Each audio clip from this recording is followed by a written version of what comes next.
Seja muito bem-vindo a mais uma aula de História. Sou o professor Edilson e hoje vamos estudar sobre um capítulo importante onde a indiferença e o descaso demonstrado pelas potências ocidentais estimulou o nazifascismo. As consequências desse expansionismo levaram à Segunda Guerra Mundial.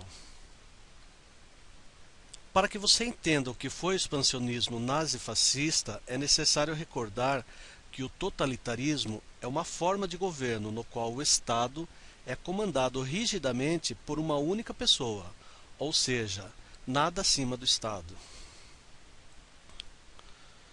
Sob os efeitos da crise de 1929, associada pela quebra da Bolsa de Valores de Nova York, a economia alemã apresentava uma inflação descontrolada e era alto o índice de desemprego. Nesse contexto, Adolf Hitler, apoiado na ideologia antissemita, em 1933, assume o comando da Alemanha, visando a recuperação econômica e militar. Os avanços do expansionismo nazista foi acompanhado pelos países potência, França e Inglaterra, de forma pacífica. Mas por que motivo?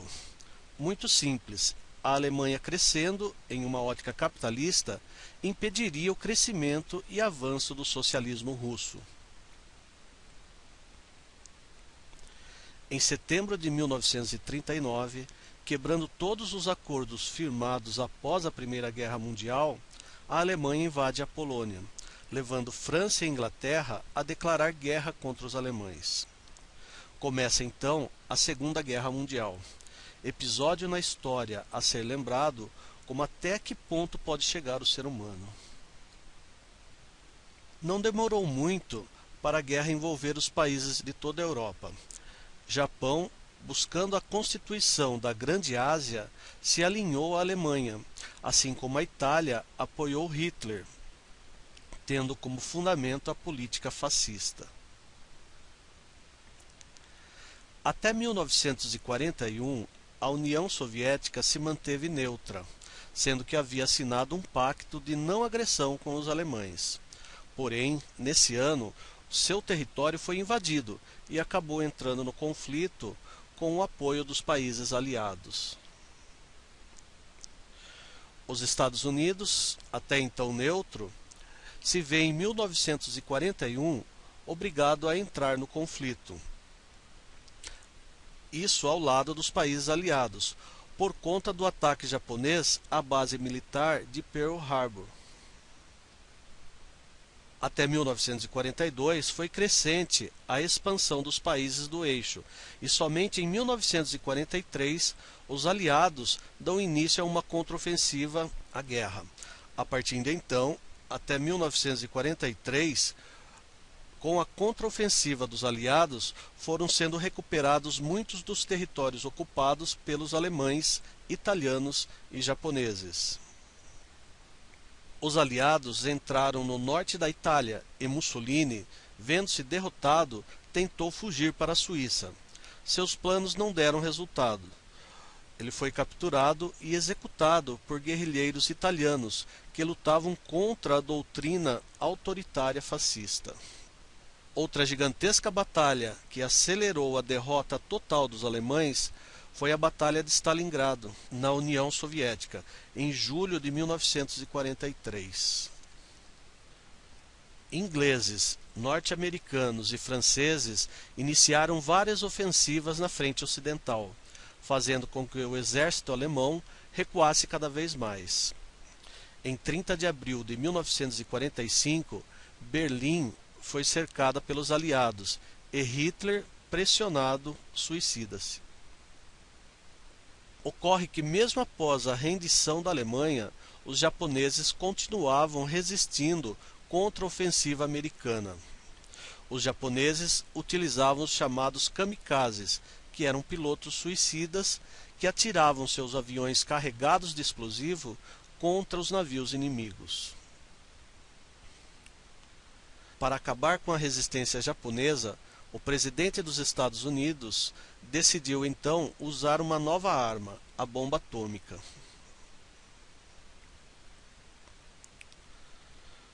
Nos dias 6 e 9 de agosto de 1945, dois aviões americanos lançaram bombas atômicas sobre as cidades japonesas de Hiroshima e outra em Nagasaki, causando milhares de mortos e feridos.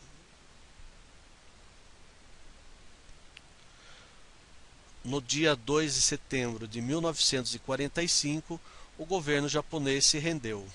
A Segunda Guerra Mundial chegava ao fim.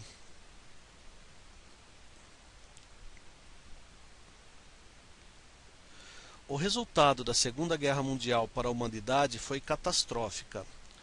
A Europa perdeu a superpotência mundial. Duas novas potências passaram a disputar a superioridade econômica e militar. De um lado, Estados Unidos representando o bloco capitalista e a União Soviética representando o bloco comunista.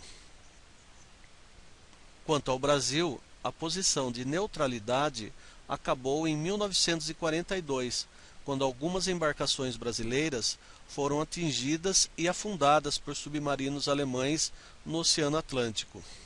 A partir desse momento, Getúlio Vargas fez um acordo com Roosevelt, presidente dos Estados Unidos, e o Brasil entrou na guerra ao lado dos aliados. O Brasil enviou para a Itália 25.000 militares da Força Expedicionária Brasileira, 42 pilotos e 400 homens de apoio da Força Aérea Brasileira. Os militares brasileiros da FEB, também conhecidos como pracinhas, conseguiram, ao lado de soldados aliados, importantes vitórias. Após duras batalhas, os militares ajudaram na tomada de Monte Castelo, Turim, Montese e outras cidades. Chegou a hora de fazer os exercícios. Vamos lá? Exercício 1. Podemos apontar como uma das principais causas da Segunda Guerra Mundial?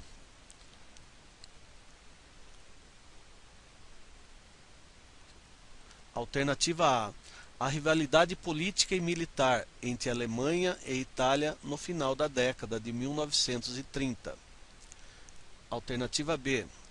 O surgimento e fortalecimento na década de 1930 de governos totalitários na Europa, com objetivos expansionistas e militares. Alternativa C. A política expansionista da França, que invadiu e conquistou vários territórios na Europa e na África no final da década de 1930. Alternativa D. A aliança militar estabelecida por Itália, Alemanha e Estados Unidos no começo da década de 1930. Alternativa E. O assassinato do herdeiro do trono do Império Austro-Húngaro, Francisco Ferdinando. Resposta correta, alternativa B. Exercício 2. Sobre a participação do Brasil na Segunda Guerra Mundial, é verdadeiro afirmar que: Alternativa A. O Brasil participou enviando apenas medicamentos e médicos para ajudar os feridos de guerra das tropas aliadas. Alternativa B. O Brasil ficou ao lado do eixo e enviou soldados que combateram as forças aliadas em território italiano. Alternativa C. O Brasil participou apenas fazendo a proteção do litoral e enviando armamentos às forças aliadas. Alternativa D. O Brasil enviou soldados que combateram ao lado dos aliados, principalmente em territórios da Itália. Alternativa E. O Brasil não participou porque Getúlio Vargas era aliado de Mussolini. Resposta correta, alternativa D. Com isso terminamos mais uma aula. Até a próxima.